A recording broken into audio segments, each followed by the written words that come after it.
बर्तन क्यों काले? ये तो आपको पता है होते इससे हैं। क्या फर्क पड़ता है? ये देखिए उन्होंने वही वाली बात की जो मैंने शुरू में कहा था कि ये तो होते हैं। ये धुएं से नहीं काले हुए, ठीक है ना, इसके ऊपर बिल्डअप है। मैं बार बार यही दोहरा रही हूँ, buildup is made of oil, dirt और जर्म्स, और ये हर जगह पे इनका बिल्डअप है। ये टोटली ज्यादती है हमारी पब्लिक के साथ। ये गटर का पानी है क्या है ये इनकी वॉशिंग एरिया इन्होंने बनाई है, यहाँ से नहीं एक मिनट, ये बहुत हैं, इनकी कॉलोनी है पूरी। ये होंगे ना जब ये इस तरह से हाल होगा, या आप पीछे देखें ना ये गटर बंद है, ये जो नाली है जहाँ वॉशिंग होती है, जब वहाँ इस तरह से हाल होगा तो यहाँ पे कॉकरोचेस ऐसे और होंगे। उनके अलावा ये जो बर्तन धोते भी हैं ना यहाँ पे, तो ये सर्फ यूज कर रहे हैं जो बिल्कुल बैंड है। ठीक है, सर्फ से बर्तन नहीं धोए जाते, वैसे तो धुल ही नहीं रहे, लेकिन वो जो एक फॉर्मेलिटी पूरी कर रहे हैं।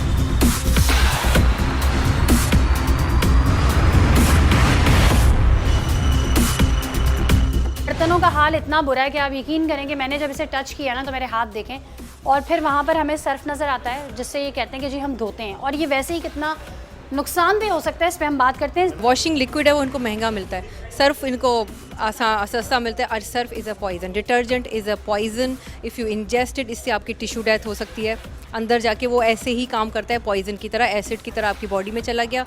वो माइक्रो पॉइजन है, टिश्यू जलाता है, सीवियर गैस्ट्राइटिस करता है, सांस की बीमारियां करता है, इन्फेक्शन करता है, इतनी चीज़ें ये करता है।